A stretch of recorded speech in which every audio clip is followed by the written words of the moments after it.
Okay, we are recording.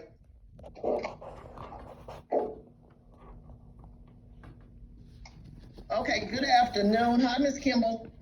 We're going to go ahead and get started. And welcome to our first science meeting.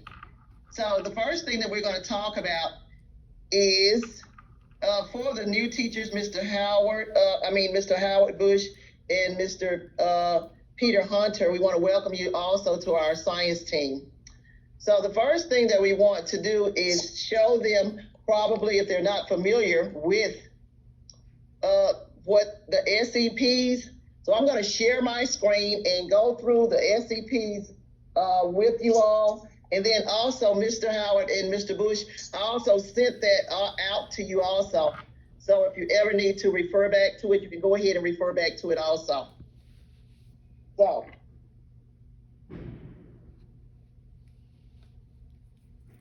the first thing that I'm going to show, I'm going to go ahead and share my screen.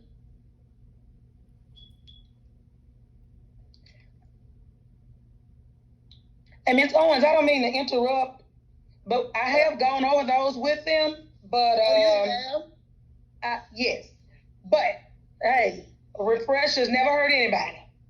Oh, okay. Well, I wasn't sure, and then I went ahead and just sent them the PowerPoint on it also to be familiar with that. Yes, so they've already done a lesson and everything. Okay. Oh, okay. Well, if you've already went over that with them, we'll go ahead and we can get to Miss Brown. She's going to share with us some. Go ahead, Miss Brown. Okay, I was about to chime in also with Ms. Kimball. I did get an opportunity to see Mr. Anderson, Mr. Hunter, Ms. Jones, and who?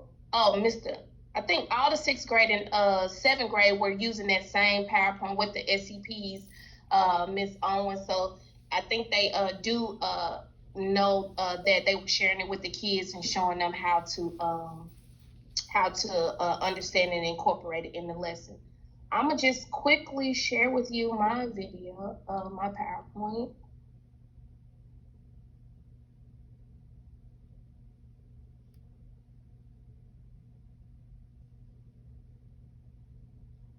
Can y'all see it? Okay, yes. Yes, we can. So I have some, usually whenever I'm in a meeting, we always have norms. These are my norms that I usually have in my meeting, but I do want to make sure that our science department has a set of norms also. So I would like for us to kind of look over it, review over it. If you guys like them, we can keep them. If not, then we can feel free to change them or update them. So the first one is come to the meeting prepared and on time, be attentive and actively engaged, use equity of voice, and then contribute solution-oriented answers, and then keeping the focus on the student.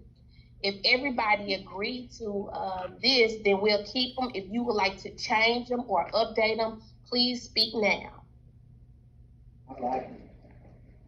I heard. Yeah. Okay. I'm in agreement with them also. Okay. Anybody else? And I can't see y'all faces because of I'm presenting. So I'm just gonna assume that we're good with that. So the agenda, I'm just gonna go over introduction of who I am, give you some information about the program that I'm currently in with the district.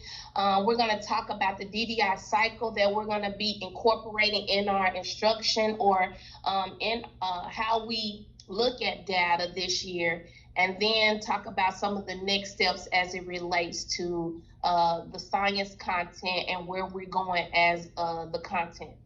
I do want to go over the objectives, and you will find the objectives on every slide. So the teacher will be able to create norms and a vision of the science department. We just went over the norms and we created that norms. We're going to look at the vision that I created and get your input on it to see if this is what we want to do as a science department or if we want to change it. The next objective is the teacher will be able to identify the 3 phases of the data-driven instructional cycle. The teacher will be able to identify the types of assessments and know when and how to incorporate them within the lesson. So I know a lot of you guys really don't know who I am and why am I here. I am Miss Jacqueline Brown Lewis. I am a graduate from Garden View Elementary, Hayden View Middle School, and Whitehaven. I went to Lamar College and received my Bachelor's of Science in Mathematics. After graduating from there, I did start to become an educator. Well, I went to get my licensure program at the University of Memphis, and my concentration was in SPED and also 4th, 8th middle grades. At that time, you couldn't just select one subject. You had to do all 4 subjects. So I'm certified in math, science, social studies, and language arts. I started teaching in 2007. And I taught at Ridgeway Middle School for 9 years. Most of my work at Ridgeway Middle School was in science. I do have a master's in leadership and administration through Bethel University. I have been in several leadership programs because I just want to strengthen my leadership skills. When I was a teacher, I joined New Leaders. If y'all can hear mute, because I'm getting feedback. As a teacher, I wanted to become a better leader in my teacher role, so that's why I joined New Leaders and got into the Emerging Leaders program. I did well in that program that I matriculated into the Aspiring Principal program. They did take me out of my school and placed me at Lorenz K through 8 and Winchester Elementary, and I did my residency there for a year. After leaving there, I got an assistant principal job at Jeter Middle School, and then I was at Whitehaven Elementary for 2 years, the last 2 years. And now I am back home at Hayden View Middle School. I am in the Shelby County School Aspiring Principal Fellowship Program. That program is to build principalship and help leaders become better principals. They equipped us to be more on our insight and our knowledge and skills of leadership to be effective so that we can improve students' achievement. They also teach us how to learn and grow so that we're able to empower and motivate others. They give us a little bit more clarity on our own leadership purpose, values, and our motives. And I want you, while I'm in this program, to give me the feedback on my leadership so that I know how to improve my work as a leader and that I'm being of value to you in your work. My mentor and coach is Ms. Rita Porter. She is also a former principal. Like I said, I'm recording this meeting so that she can give me feedback on the meeting and what I need to do as a leader to move our work forward. This is the science vision that I created, and I would love your input on it to see what it is that you like, don't like, what we need to change, because this vision will live in the work that we're doing every single day. This is the feedback I give you will be based off of this vision. So we want to make sure that we're just not putting a vision down on paper just to have one, but this vision is what you're going to see amongst our science department. Ms. Jones, if you would, could you read the science vision for us?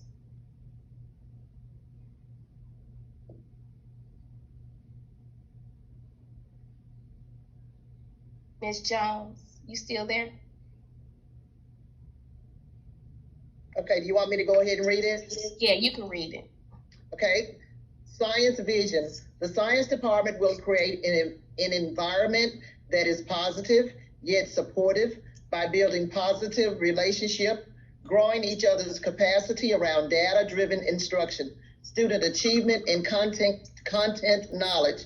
We envision our students becoming reflective and critical thinkers by challenging them to set high goals and becoming problem solvers. We will hold each other accountable by being honest, data-driven, and reflective learners. Okay. Thank you. So please share out. I would like to know, like, what words stuck out to you what words that you feel like we may need to take out or leave in. Is there anything that you would like to change, see more, or even if you feel like I need to grow in this area as an individual, what part in this vision either spoke to you that we can change or that we need to grow more in?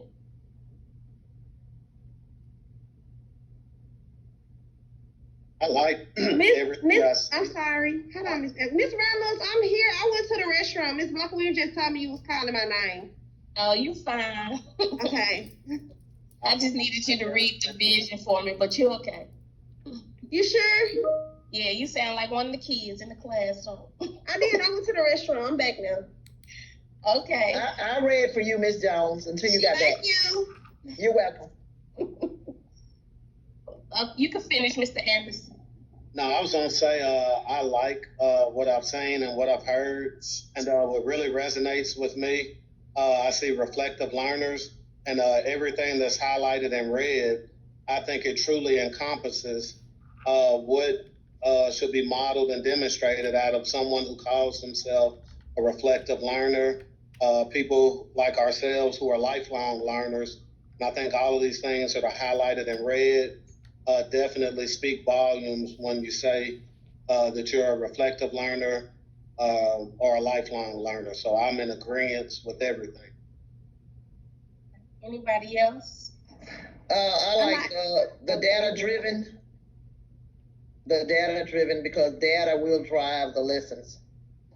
So, and then I like building positive relationships also, and growing each other's capacity. You know, like everybody helping each other to get to the capacity that we need to get to. But that data-driven instruction, I really like that, which is going to automatically connect with student achievement and content knowledge. Right. And I've had the opportunity to go into all of you guys' classes. I just wanted to get a feel of just your teaching style and then just how you're connecting with the students. And all of you guys bring a different perspective to science that I can't wait to share with each other, because I feel like once we get all on one accord, you guys are going to be some amazing teachers.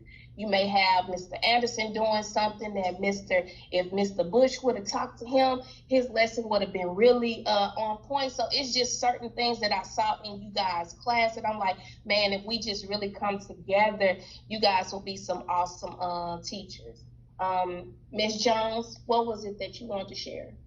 I like I like the statement where it said we envision our students are becoming reflective and critical thinkers, because I feel like with science, it's not about them, more so like with the new generation science, we're not giving them the answers. It's more so them figuring it out and understanding what's the why behind it. So that's really good. I like the critical thinkers. It's challenging, and let's see how it goes.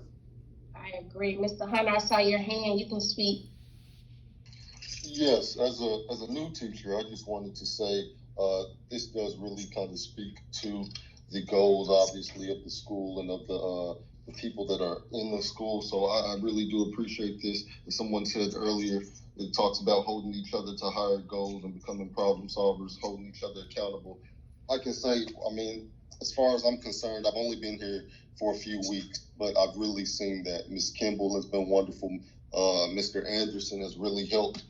He helped give us lesson plans and things of that nature. So this group has been really instrumental in trying to help us be successful as new teachers. So we appreciate that. Great. Ms. Kimball? Ms. Nia? I saw your hand raised. You did. I'm multitasking. Sorry, guys. So, I absolutely love it. And I just could we add something about collaboratives? So what I like about it is you set the tone for the science department as far from an instructional standpoint, as far as what what the tone should be like with us as collaborative co-workers. And then you also set the tone for what we want for our students. So, it's kind of like we have to be the example for our students. So we have to do those things, even though we say we want our students to be reflective and critical thinkers, challenging each other, setting high goals, problem solving. We have to be those things for ourselves as well. we're the first ones to do it, and then, you know, it's kind of like, you know, we want them. We got to be. We want them to mirror us. So we also have to be critical thinkers and things like that. And just thinking about building a team, you know, something around being collaborative, and when it comes to science, you know, something about being innovative or something like that. But overall, I really like it. Okay. So I'm trying to see where the science department will create an environment that is positive. You want to add collaborative yet. Well, yeah, because like right here you said positive yet supportive by building positive relationships. Maybe collaborative, because you know when we collaborate, that's how you build positive relationships. You get what I'm saying? So I'm saying positive and positive. Mm-hmm. I like that. So we can say collaborative.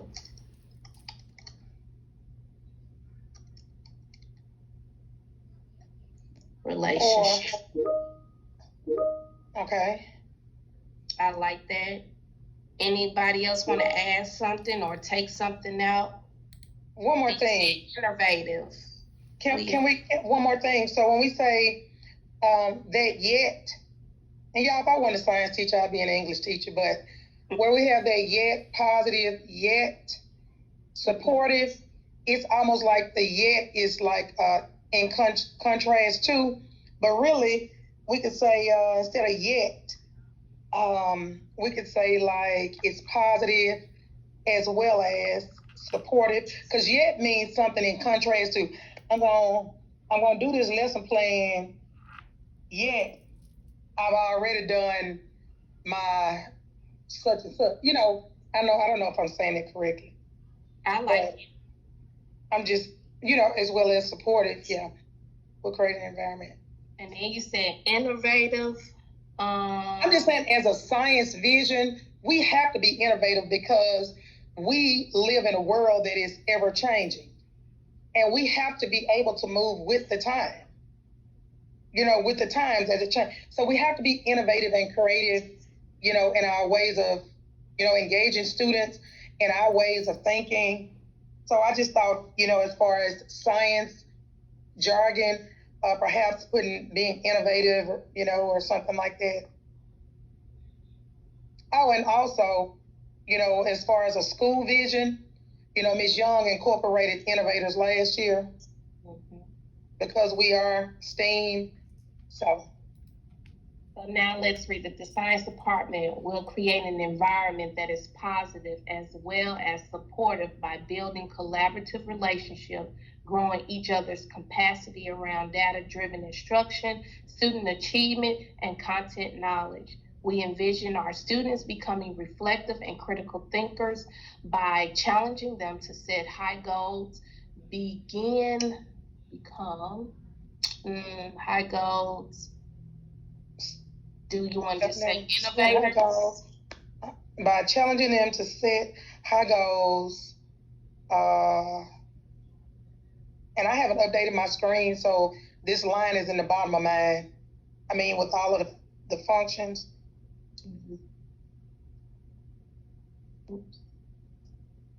Or challenging them to set goals, being innovative.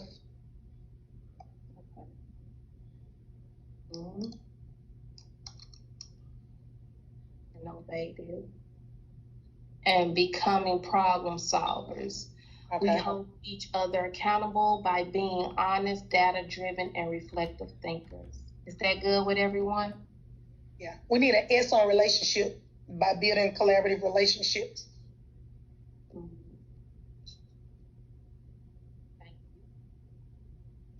And one thing I really want us to do right here, this last sentence is very important to me.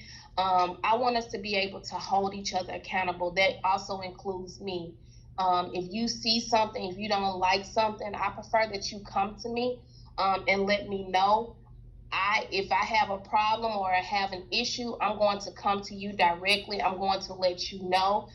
When I'm at work, work is work. I don't take anything personal because I can't grow as an individual if I don't get the feedback and I don't try to adjust my feedback based off of what I've been given. So holding each other accountable, I'm going to hold you accountable. You hold me accountable. Make sure that we're being honest with ourselves and with others. And let's let the data show us the direction we need to go. And then let's be reflective. If somebody is saying something about you, even if you don't agree with it, just think about it and try to see, hey, are they right?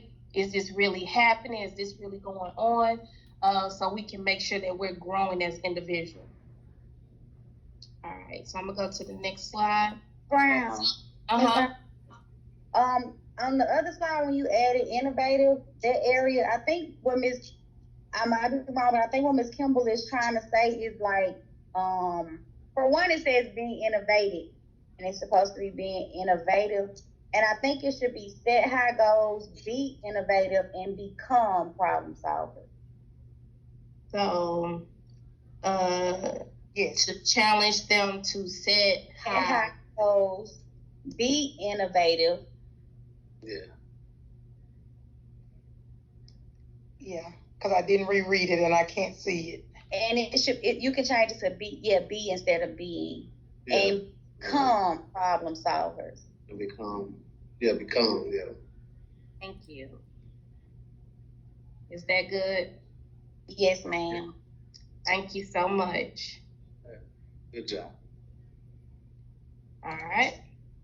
So, this was my secret weapon when I was teaching for 9 years. This is what got me to be an irreplaceable teacher. It got me $5,000 extra. My school became a reward school, and I also got an additional $2,500 for being an irreplaceable teacher. And all I did was use this secret weapon, which is the data-driven instructional cycle. I knew where my students were at all times. I adjust my instructional strategies and lessons based off of the data that I was receiving and collecting from my kids every single day, all day. When we think about this cycle, it's just not a one-time thing. This happens continuously throughout the year. There's only 3 phases of the DDI cycle. That's assessment, analysis, and action. And this is how you make your decisions when you're doing your lessons, how you move, where you need to move based off of these 3 phases. We're not going to go into all 3 of the phases. We're going to take this a piece at a time because I just don't want to throw something on you and have you to actually do it without going through it with you. So the only piece that we're going to currently be working on right now is assessment, and we're going to be working on these 2 components. We'll get to these next 2. Then we'll get to this in October, in our October meeting, and we'll get to this in November, and then we should be able to incorporate this complete cycle starting in December. So we're going to take this in different phases. Today, I'm only going to focus on assessment and how to collect your data frequently and how to desegregate your data. Let's do a check for understanding just to see if you were paying attention. In the chat box, if you would, go on and list A, B, C, or D. What is A? What is B? And then what is C? And then this should be D and E. That's an error. And we're not going to do C and D. I just really want to see A, B, and C. So if you remember what A, B, and C was, huh? Oh, hold on. I said my chat not loading. Oh, okay. It's just spinning. So if you would just give me the answer to A, B, C. And I'm talking about this gray C, not this C over here. Were you asking me, or because my chat, or you were just you were just saying it again? No, I was just saying it again. Okay. Yeah, mine, I can't, it's just spinning. Miss Jones, I see your hand. Yes, ma'am. Your chat broke too?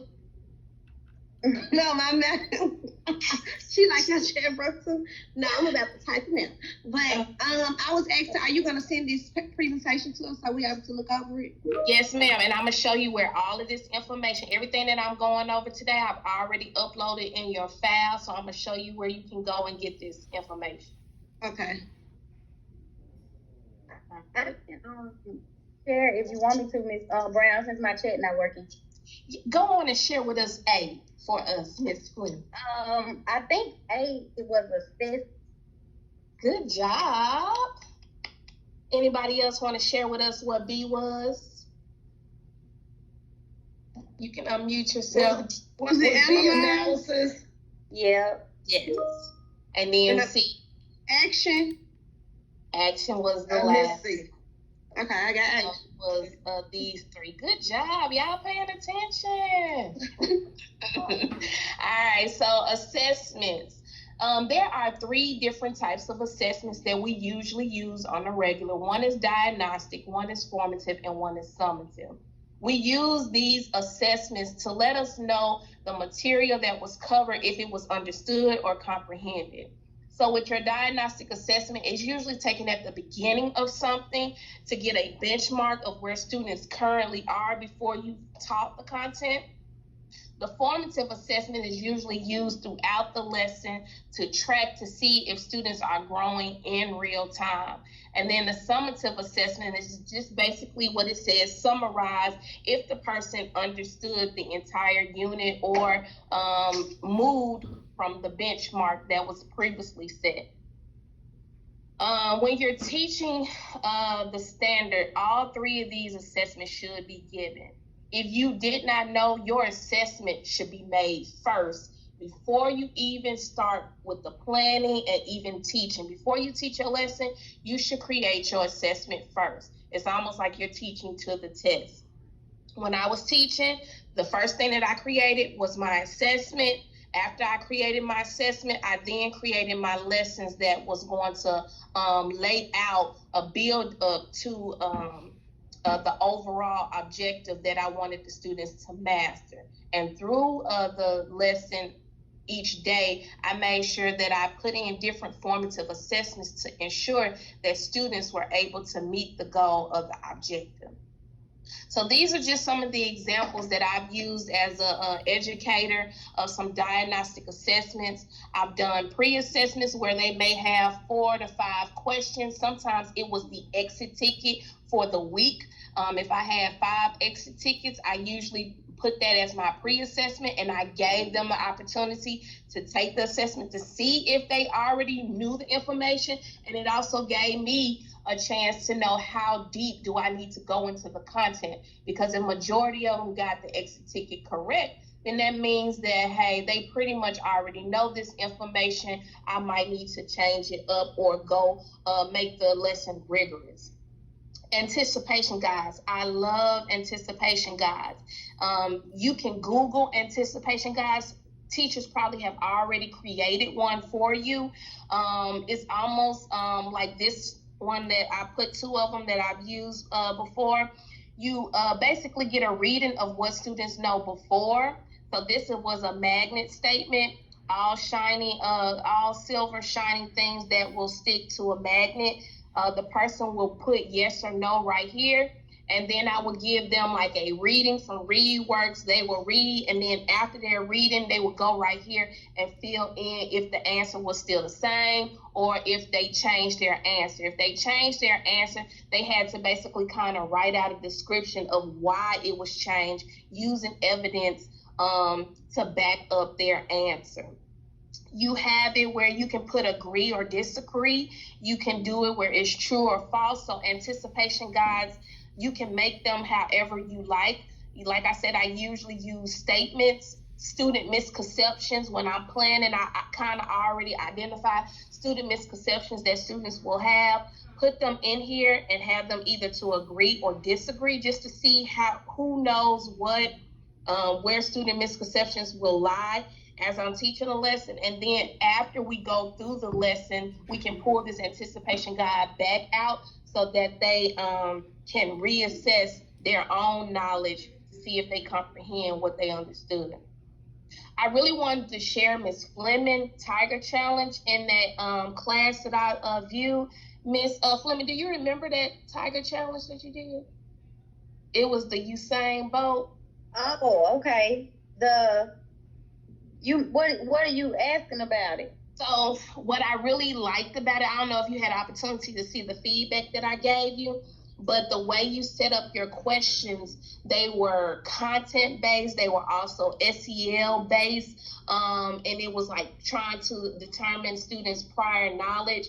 But she used her phenomenon, which was a video of Usain Bolt running a race, and in that race, she asked the question that was dealing with what they were going to have to talk about as it relates to reference point, distance, time, because they're going to begin to start talking about those things. So she had those different things. Did you want to share it? Or you want me to share what we did? Or you want to share the questions, or you can't remember yeah. what I thought? Okay. Yeah, I think I must have it pulled up because it went over today.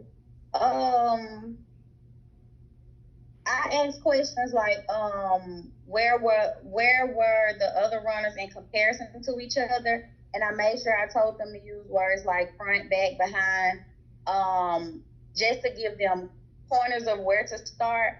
That part more so came from last year. I realized when I just gave it to them without giving them a little clue to use front, back, behind, their ideas were everywhere. So this year I added a little hint, and it basically kept them on track. It did go much better this year. I got better answers because last year they told me, actually last year I was using a KWL chart or something like that, and it made their ideas just, they came up with all kinds of stuff. So this time I made sure I made my own questions to kind of guide them along without really guiding them. They don't know that they're being guided.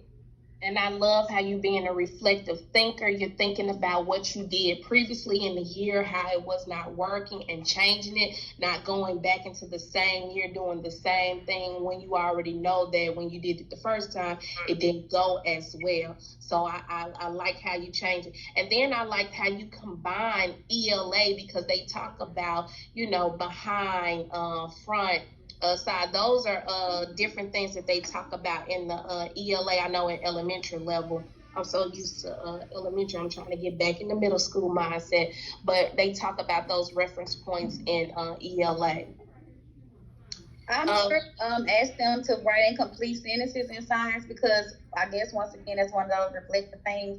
I haven't said it, and so they will put literally the simplest answer they could. And therefore, now I say complete sentences, and I kind of can, at least like you said, help ELA teachers. If I see they make common mistakes, I can correct them in a science class, which if I don't tell them to write in complete sentences, you kind of miss those things.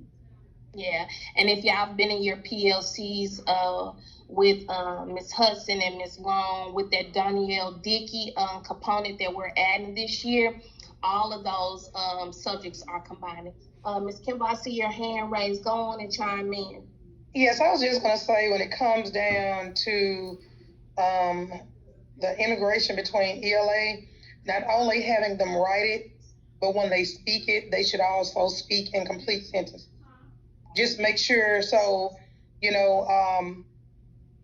kind of goes back to the accountable talk, but, if they're going to write, where was runner number 2? That's the question. And they might say behind. No, runner number 2 is behind runner number 1. Even when they speak, ask them to speak in full sentences. That's all I was going to add. Ms. Jones, I see your hand. Or was it just up from previous? Sorry, I forgot the Lori. I'm warning them. All right, Ms. Jones been with them inclusion baby this last couple of time. So she ready to go on and call it a day.